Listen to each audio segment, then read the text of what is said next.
మా వాడు 6th వచ్చాడండి.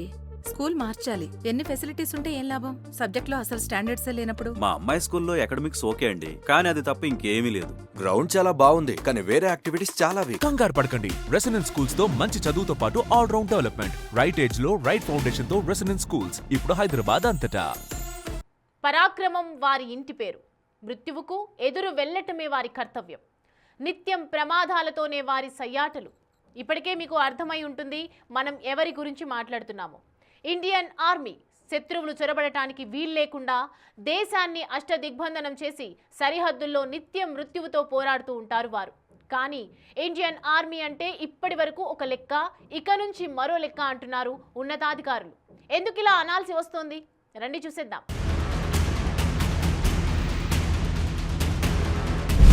హిమ శిఖరాల్లో అయినా, సముద్ర కెరటాల్లో అయినా,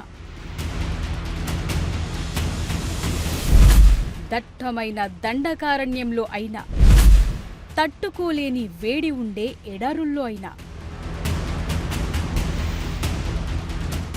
ప్రాంతం ఏదైనా, పరిస్థితులు ఎలా ఉన్నా వారి కర్తవ్యం దేశరక్షణ. వారి రక్తంలో ఉండేది పోరాట తత్వమే. పరాక్రమానికి కేర్ ఆఫ్, త్యాగాలకు నిదర్శనం వారి జీవితం. ఇండియన్ ఆర్మీ అంటేనే ఓ తెలియని గౌరవం ప్రజల్లో ఉంటుంది. శత్రువులకు, సామాన్య ప్రజలకు మధ్య ఓ పెట్టని గోడ ఇండియన్ ఆర్మీ. ఎన్నో యుద్ధాలు చేసి మరెన్నో విజయాలు సాధించిన ఇండియన్ ఆర్మీ ఇప్పుడు ఓ సరికొత్త రూపంలో మన ముందు నిలిచింది. టెక్నాలజీని తన బలంగా మార్చుకుని రాకెట్ వేగంతో స్పందిస్తూ శత్రువుల వెన్నులో వణుకు పుట్టిస్తోంది ఇండియన్ ఆర్మీ. ఒక్క మాటలో చెప్పాలంటే తన స్వరూపాన్ని పూర్తిగా మార్చుకుంది. ట్రెడిషనల్ వార్ఫేర్ ను పక్కన పెట్టి అడ్వాన్స్డ్ టెక్నాలజీని అందిపుచ్చుకుంది ఇండియన్ ఆర్మీ. ఒకప్పుడు యుద్ధం చేయాలంటే చేతిలో ఒక తుపాకీ ఉండాలి, లేదంటే ఓ బోఫోర్స్ గన్నుండాలి. ఇలాంటి ఆయుధాలు ఎక్కువగా ఎవరి చేతిలో ఉంటే వారిదే విజయం అన్నట్టుగా ఉండేది. కానీ టైం మారింది, టెక్నాలజీ పెరిగింది. బేస్ నుంచి కదలకుండానే శత్రువులకు తీరని నష్టం మిగిల్చే టెక్నాలజీ వచ్చింది. డ్రోన్లు రణరంగంలో ఈక్వేషన్స్ ను మార్చేస్తున్నాయి. మరి ఇలాంటి టైంలో శత్రువు కంటే ఓ అడుగు ముందుండకపోతే తీరని నష్టం తప్పదు. అందుకే ఇండియన్ ఆర్మీ అప్డేట్ అయ్యింది. ఎప్పటికప్పుడు తన సాంకేతికతను అప్డేట్ చేసుకుంటూ వస్తోంది. దీనికి లేటెస్ట్ ఎగ్జాంపుల్ ఆపరేషన్ సింధూర్. పక్కా ప్లానింగ్, ఎగ్జిక్యూషన్ కు మాత్రమే కాదు, ప్రిసైజ్ అటాకింగ్, అప్డేటెడ్ టెక్నాలజీని ఎలా ఉపయోగించారనే దానికి best example operation Sindoor. Action కు ఆపోజిట్ రియాక్షన్ ఉంటుందనే న్యూటన్ థియరీని ఎవరు నిజం చేసినా చేయకపోయినా ఇండియన్ ఆర్మీ నిజం చేస్తోంది. ఎవరైనా మన జోలికి రానంత వరకు ఓకే, కానీ అలా కాదని కథన రంగంలో కాలు దువ్వితే మాత్రం సిట్యుయేషన్స్ ఎలా ఉంటాయనేది పాక్ ఆర్మీని అడిగితే తెలుస్తుంది. ఈట్ కా జవాబ్ పత్తర్ సే దేంగే అనే ధైర్యం మన ఇండియన్ ఆర్మీకి వచ్చింది మనం చేసుకున్న అప్డేట్స్ వల్లే. బ్రహ్మోస్ నుంచి అగ్ని 5 వరకు, ట్రెడిషనల్ గన్స్ నుంచి లేటెస్ట్ ఆటోమేటిక్ వెపన్స్ వరకు అప్డేట్స్ చేసుకుంటూ పోతోంది ఇండియన్ ఆర్మీ. ఒకప్పుడు ఇండియన్ ఆర్మీ దగ్గర weapons, missiles, navy defence system అంత స్ట్రాంగ్ కాదు. కేవలం సైన్యం ధైర్య సాహసాలు, త్యాగాలతోనే మనం ఎక్కువ సాధించాం. కానీ ఇప్పుడు అలా కాదు. ప్రస్తుతం డ్రోన్ వార్ఫేర్ అనేది లేటెస్ట్ ట్రెండ్. అందుకే ఇండియన్ ఆర్మీ ముందుగా వీటిపైన ఫోకస్ చేసింది. నేషన్ వైడ్ గా ఉన్న అన్ని బెటాలియన్లలో డ్రోన్ల ప్లాటూన్లను ఏర్పాటు చేస్తోంది. అంతేకాదు 850 లోయిటరింగ్ మ్యూనిషన్స్ అంటే సూసైడ్ డ్రోన్లను కొనుగోలు చేసే పని ఇప్పటికే ప్రారంభించింది. నిజానికి ఈ డ్రోన్లు ఆపరేషన్ సింధూర్ లో తమ పనితనమేంటో చాటి చెప్పాయి. పాకిస్తాన్ లోని బెహవల్పూర్ లోని జైషే మెహ్మద్, లష్కరే తోయిబా స్థావరమున్న మురిట్కేలపై ఈ డ్రోన్లను ప్రయోగించి సక్సెస్ అయింది. మనుషుల జోక్యం లేకుండా కేవలం టెక్నాలజీతోనే పాక్ ఉగ్ర సంస్థలను చావుదెబ్బతీశాయి ఈ డ్రోన్లు. అందుకే వీటిని మరిన్ని సమకూర్చుకుంటోంది ఇండియన్ ఆర్మీ. నిజానికి 2024 అనేది ఇండియన్ ఆర్మీలో ఓ స్పెషల్ ఇయర్. ఆర్మీ బెటాలియన్ల కంప్లీట్ ట్రాన్స్ఫర్మేషన్ అనేది అప్పటి నుంచే ప్రారంభమైంది. ఇండియన్ ఆర్మీలో అస్ని ప్లాటూన్లు, అస్ని కంబాట్ యూనిట్లు ఆ ఇయర్ లోనే ఎంట్రీ ఇచ్చాయి. ప్రతి బెటాలియన్ లో 20 నుంచి 25 మంది ప్రత్యేక శిక్షణ పొందిన సైనికులతో ఈ ప్లాటూన్ ను ఏర్పాటు చేశారు. వీరి ఆధీనంలో మొత్తం 10 డ్రోన్ సిస్టమ్స్ ఉంటాయి. వీటిలో 4 ఇంటెలిజెన్స్ సేకరణ కోసం కాగా 6 టార్గెట్లను నాశనం చేసే సూసైడ్ డ్రోన్లు. వీటి ద్వారా సైనికుల ప్రాణాలకు ముప్పు లేకుండా శత్రువుల స్థావరాలపై సర్జికల్ స్ట్రైక్స్ చేయటం ఈజీ అవుతుంది. అంతేకాదు ఇండియన్ ఆర్మీ ఇప్పుడు స్వామ్ డ్రోన్ టెక్నాలజీపై కూడా ఫోకస్ చేసింది. ఒకేసారి వందలాది డ్రోన్లు ఆకాశంలోకి దూసుకెళ్లి ఆర్టిఫిషియల్ ఇంటెలిజెన్స్ సాయంతో శత్రువుల లక్ష్యాలను గుర్తించి దాడి చేయటం దీని ఉద్దేశం. అంతేకాదు సరిహద్దుల్లో మనుషులు వెళ్లలేని చోట్లకు చేరుకుని శత్రువుల కదలికలను కనిపెట్టే పవర్ఫుల్ సెన్సార్లు, రోబోటిక్ ఇంటెలిజెన్స్ పరికరాలను కూడా ఇండియన్ ఆర్మీ చేజిక్కించుకుంది. ఇది డ్రోన్ల సంగతి. ఇక మిసైల్స్ విషయానికొస్తే బ్రహ్మోస్ గురించి ప్రత్యేకంగా చెప్పుకోవాలి. శత్రు దేశాల రాడార్లకు చిక్కకుండా, ఒకవేళ చిక్కిన ఆయా దేశాల ఇంటర్సెప్టర్ మిసైల్స్ కు దొరకకుండా దూసుకెళ్లటం ఈ మిసైల్ లక్ష్యం. ఇది ఆపరేషన్ సింధూర్ లో మరోసారి ప్రూవ్ అయింది. శత్రువుల ట్యాంకులను ధ్వంసం చేసే anti tank guided missile Nag, స్వదేశీ టెక్నాలజీతో తయారైన ఆర్టిలరీ గన్స్ ధనుష్, K9 వజ్ర, ఆకాశం నుంచి వచ్చే శత్రు దేశాల ఎయిర్ క్రాఫ్ట్స్ ను గుర్తించి కూల్ చేసే సమర్ ఎయిర్ డిఫెన్స్ సిస్టమ్, ఇవన్నీ కూడా ఇప్పుడు ఇండియన్ ఆర్మీ సొంతం.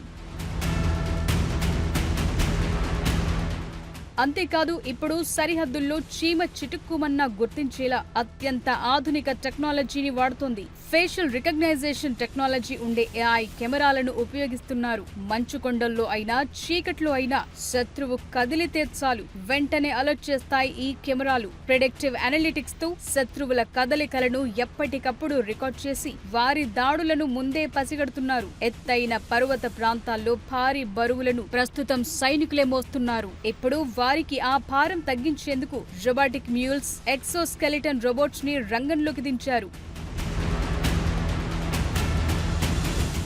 ఇక 4-legged robots ఇప్పుడు ఓ ట్రెండ్ సెట్టర్ గా నిలుస్తున్నాయి. ఇవి మామూలు కుక్కల మాదిరిగా 4 కాళ్లతో పరుగులు తీస్తున్నాయి. యుద్ధ క్షేత్రంలో సైనికులకు కావాల్సిన ఆహారం, ఆయుధాలు అందించడమే కాదు, బాంబ్ డిస్పోజల్స్, ఇంటెలిజెన్స్ సేకరణకు ఇవి ఉపయోగపడతాయి. ఇక శత్రు దేశాల డ్రోన్లను పనిగట్టి వాటి సిగ్నల్స్ ను జామ్ చేయటం, వాటి దారిని తప్పించడానికి సాఫ్ట్ కిల్ వ్యవస్థను డెవలప్ చేసింది ఇండియన్ ఆర్మీ. ఒకవేళ ఇది పని చేయకపోతే లేజర్ బీమ్స్, యాంటీ డ్రోన్ గన్లతో వాటిని నాశనం చేసే హార్డ్ కిల్ మెథడ్స్ ను కూడా ఫాలో అవుతోంది. ఇక సేకరించిన డేటాను మొత్తం విశ్లేషించి హెడ్ క్వార్టర్స్ కు చేరవేసేలా నెట్వర్క్ సెంట్రిక్ వ్యవస్థను ఇండియన్ ఆర్మీ డెవలప్ చేసింది. అంటే ఒకవేళ ఒక డ్రోన్ ఒక దగ్గర రికార్డ్ చేసిన విజువల్స్ దాన్ని ఆపరేట్ చేసే వ్యక్తితో పాటు ఆర్మీ హెడ్ క్వార్టర్స్ కు ఒకేసారి చేరుతాయి. దీంతో డెసిషన్ మేకింగ్ అనేది చాలా ఈజీ అవుతుంది. ఇక ఇండియన్ ఆర్మీ సీక్రెట్ గా మరో విభాగాన్ని డెవలప్ చేస్తుందని తెలుస్తోంది. సైన్యం మధ్య జరిగే కమ్యూనికేషన్ ను ఎవరూ ట్యాప్ చేయకుండా క్వాంటమ్ క్రిప్టోగ్రఫీని వాడుతున్నారు. అత్యాధునిక టెక్నాలజీలు ఉపయోగించే శత్రు దేశాలు చేసే సైబర్ అటాక్స్ ను తట్టుకునేలా ఈ కమ్యూనికేషన్ వ్యవస్థ పనిచేస్తోంది. ఇలా ట్రెడిషనల్ వార్ తో పాటు అత్యాధునిక టెక్నాలజీతో ఇండియన్ ఆర్మీ డెవలప్ అవుతోంది. అయితే ఇండియన్ ఆర్మీ ఇప్పుడు ఏకంగా ఓ హైటెక్ ఫోర్స్ ను సిద్ధం చేసింది. ఇండియన్ ఆర్మీలో టెక్నాలజీ అప్గ్రేడ్ జరుగుతోంది అనేది మనకు అర్థమైంది. మరి ఆయుధాల సంగతి ఏంటి? ఆర్మీ బలం ఎలా పెరుగుతుంది? కొత్తగా ఆర్మీలో చేరబోయే ఆయుధాలు ఏంటి? ఆ విశేషాలు కూడా తెలుసుకుందాం. ఆర్మీ అమ్ముల పొదిలో చేరనున్న కొత్త ఆయుధాలు, భారీ డీల్స్ చేసుకున్న రక్షణ శాఖ, స్వదేశంలోనే సిద్ధమవుతోన్న అస్త్రాలు. ఇండియన్ ఆర్మీ టెక్నాలజీని అడాప్ట్ చేసుకోవటమే కాదు, సరికొత్త అత్యాధునిక ఆయుధాలను కూడా సిద్ధం చేసుకుంటోంది. ప్రస్తుతం ఆర్మీ వద్ద స్టెర్లింగ్ కార్బైన్ గన్లున్నాయి. వీటి స్థానంలో సరికొత్త close quarter battle carbine machine గన్లు రానున్నాయి. దీనికోసం Defence Research and Development Organisation Bharat Forge Limited మధ్య 2,000 కోట్ల డీల్ కుదిరింది. డిఫెన్స్ ఇండస్ట్రీలో ఈ డీల్ ఓ సంచలనమనే చెప్పాలి. ఎందుకంటే ఈ విదేశీ సంస్థతో కాకుండా 2 దేశీయ సంస్థల మధ్య ఈ డీల్ కుదిరింది. నిజానికి DRDOకి చెందిన armament research and development establishment ఈ CQB కార్బైన్ ను రూపొందించింది. దీన్ని భారత్ ఫోర్జ్ కి అనుబంధ సంస్థ అయిన కళ్యాణి స్ట్రాటజిక్ సిస్టమ్స్ లిమిటెడ్ లో ఈ గన్స్ తయారవుతున్నాయి. క్లోజ్ కంబాట్ లో ఈ గన్స్ గేమ్ చేంజర్ గా నిలుస్తాయంటున్నారు. ఇండియన్ ఆర్మీకి అతి త్వరలోనే 4,25,213 కార్బైన్లు అందనున్నాయి. ఇన్సాస్ రైఫిళ్ల ప్రవేశం తర్వాత మళ్లీ ఆ స్థాయిలో ఇండియన్ డిఫెన్స్ సెక్టార్లో ఒప్పందం ఏది కుదరలేదు. ఇప్పుడు ఈ డీల్ మారింది. ఇది కాకుండా త్రివిధ దళాల కోసం 79,000 కోట్ల విలువైన ఆయుధాలు కొనుగోలు చేయాలని ఇప్పటికే కేంద్రం నిర్ణయం తీసుకుంది. రక్షణ శాఖ మంత్రి రాజ్నాథ్ సింగ్ అధ్యక్షతన జరిగిన డిఫెన్స్ అక్విజిషన్ కౌన్సిల్ సమావేశంలో ఈ నిర్ణయం తీసుకున్నారు. దీని ద్వారా త్రివిధ దళాలకు అత్యాధునిక ఆయుధాలు అందనున్నాయి. ఇండియన్ ఆర్మీ కోసం లాయిటరింగ్ మ్యునిషన్స్ అందుతాయి. వీటిని కామికేజ్ డ్రోన్లు లేదా సూసైడ్ డ్రోన్లని అంటారు. ఇవి గాలిలో చక్కర్లు కొడుతూనే శత్రువుల లక్ష్యాలను గుర్తించి వాటిపైకి దూసుకెళ్లి పేలిపోతాయి.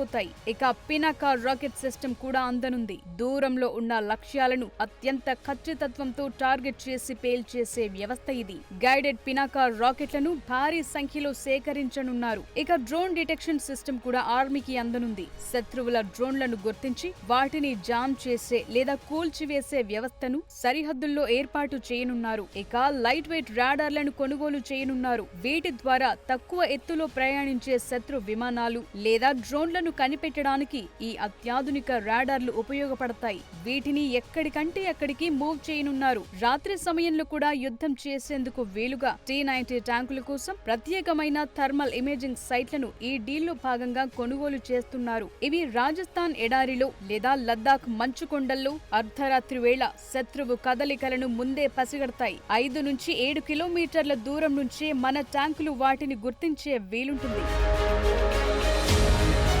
ఇక ఇండియన్ ఎయిర్ ఫోర్స్ కు కూడా కీలక ఆయుధాలు అందనున్నాయి. ముఖ్యంగా అస్త్రా MK2 మిసైల్స్ అందనున్నాయి. ఇవి latest air to air missiles. గతంలో తక్కువగా ఉండే వీటి రేంజ్ ను ఇప్పుడు 200 కిలోమీటర్ల వరకు పెంచాయి. ఇవి బియాండ్ విజువల్ రేంజ్ మిసైల్స్. గతంలో మనం రష్యా లేదా ఫ్రాన్స్ క్షిపణులపై ఆధారపడేవాళ్లం. ఇప్పుడు మన సొంత అస్త్రం ఉండడంతో మన సుఖోయ్, తేజస్ విమానాలు శత్రువు దరిదాపుల్లోకి రాకుండానే వాటిని వేటాడగలవు. ఇక స్పైస్ 1000 కూడా ఎయిర్ ఫోర్స్ కు అందనుంది. ఇవి ఇజ్రాయెల్ టెక్నాలజీతో తయారైన బాంబులు. గతంలో బాలకోట్ సర్జికల్ స్ట్రైక్స్ లో వీటిని వాడారు. ఇప్పుడు వీటి గైడెన్స్ కిట్లను మరిన్ని సేకరించేందుకు రెడీ అయ్యింది. ఇండియన్ ఎయిర్ ఫోర్స్ కు automatic take off, landing recording వ్యవస్థ అందనుంది. వెదర్ ఎలా ఉన్నా టేక్ ఆఫ్ లో ల్యాండింగ్ ల హై డెఫినిషన్ రికార్డింగ్ ద్వారా వాటి భద్రతను పెంచుతుంది.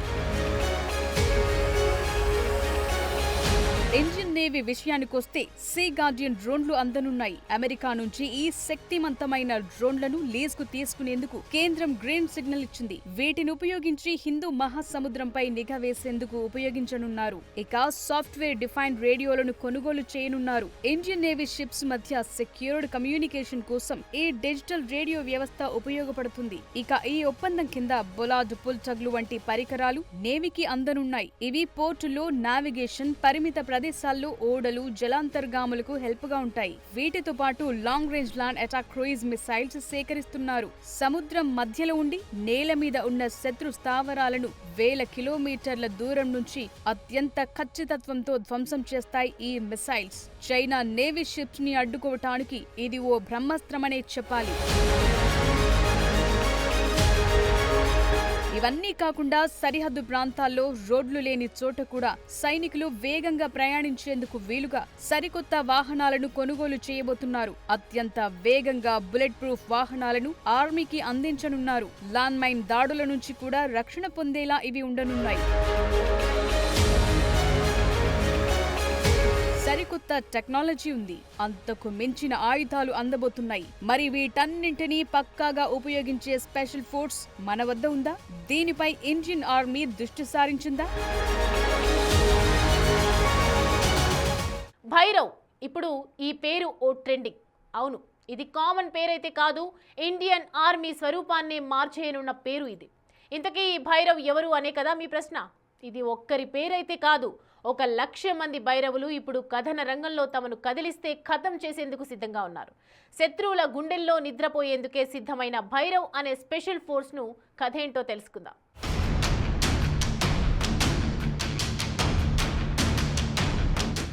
భైరవ్ బెటాలియన్స్, శత్రువుల వెన్నులో వణుకు పుట్టించే బెటాలియన్స్. క్షణాల్లో రియాక్ట్ అవ్వటం, గుట్టు చప్పుడు కాకుండా సరిహద్దుల అవతలైనా ఇవతలైనా మెరుపు దాడులు చేసేందుకు రూపొందించిన సరికొత్త లైట్ కమాండో యూనిట్లు. ప్రస్తుతానికి 5 భైరవ్ బెటాలియన్లు అందుబాటులోకొచ్చాయి. ఇండియన్ ఆర్మీ వీటిని ఉత్తర, పశ్చిమ, తూర్పు కమాండ్లలో మోహరించింది. మరో 4 బెటాలియన్లకు వేగంగా శిక్షణ కొనసాగుతోంది. త్వరలోనే ఇవి కూడా అందుబాటులోకి రానున్నాయి. ఆర్మీలోని స్పెషల్ ఫోర్సెస్, సాధారణ బలగాలకు మధ్య వారధిగా ఉంటాయి ఈ బెటాలియన్లు. సరిహద్దుల్లో వేగంగా రియాక్ట్ అయ్యేందుకు ఓ స్పెషల్ ఫోర్స్ ఉండాలనే ఆలోచనతోని ఈ బెటాలియన్ రూపొందింది. ఇండియన్ ఆర్మీలోని Rudra all arms brigade framework కింద భైరవ్ యూనిట్లు సిద్ధమవుతున్నాయి. ఈ యూనిట్లోని ప్రతి సైనికుడు యుద్ధ నైపుణ్యాలతో పాటు డ్రోన్ టెక్నాలజీలో ఆరితేరి ఉంటాడు. శత్రువుల స్థావరాల్లోకి చొరబడి డ్రోన్ల సాయంతో అత్యంత ఖచ్చితత్వంతో లక్ష్యాలను ధ్వంసం చేయటం వీరి ప్రత్యేకత. అదనంగా ఇన్ఫాంట్రీ, ట్యాంకులు, ఆర్టిలరీ, డ్రోన్ వ్యవస్థలన్నింటినీ ఒకే గొడుగు కిందకు తెస్తూ రుద్ర బ్రిగేడ్స్ పేరుతో మరో సంపూర్ణ యుద్ధ వ్యవస్థను కూడా ఆర్మీ సిద్ధం చేసింది.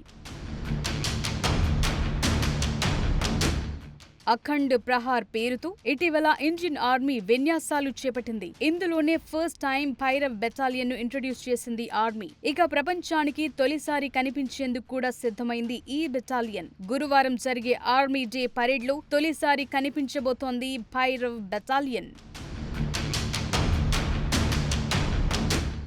భైరవ్ బెటాలియన్ తొలిసారి కనిపించడం మాత్రమే కాదు, ఈసారి ఆర్మీ డేకు చాలా ప్రత్యేకతలున్నాయనే చెప్పాలి. మామూలుగా ఆర్మీ డే అంటే దేశ రాజధానిలో మాత్రమే నిర్వహించేవారు. కానీ 2023 నుంచి దీన్ని మార్చేశారు. 2023లో బెంగుళూరు, 2024లో లక్నో, 2025లో పుణేలో నిర్వహించారు. కానీ ఈసారి జైపూర్లో ఆర్మీ డే వేడుకలు జరగనున్నాయి. అయితే జైపూర్ ఆర్మీ డే వేడుకలకు ఓ ప్రత్యేకత ఉంది. ఇప్పటి వరకు ఈ వేడుకలు కంటోన్మెంట్ లో జరగ్గా ఈసారి అలా కాకుండా సాధారణ ప్రజల మధ్య పరేడ్ నిర్వహిస్తున్నారు. ఆర్మీ చరిత్రలో ఇలా పరేడ్ నిర్వహించడం ఇదే తొలిసారి.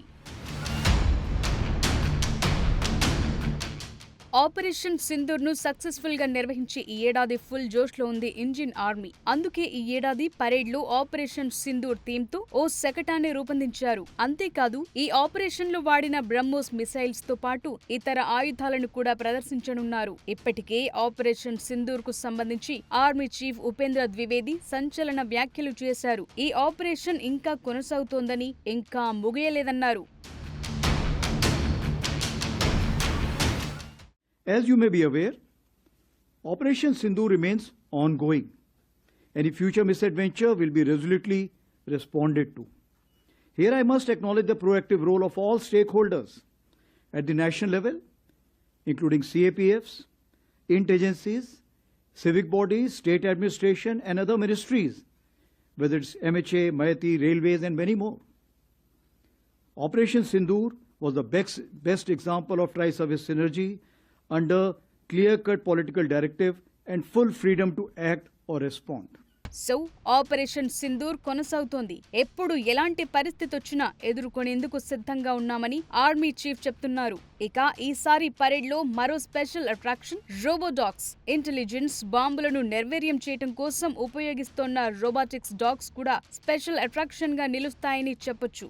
అంతేకాదు 4000 మీటర్ల ఎత్తులో ప్రయాణించే అత్యాధునిక డ్రోన్లతో స్పెషల్ షో కూడా ఉండనుంది. ఈ పరేడ్ లో 40 దేశాల అంబాసిడర్లు హాజరవుతున్నారు. అంతేకాకుండా నేపాల్ ఆర్మీ కూడా ఈ పరేడ్ లో పాల్గొంటుంది.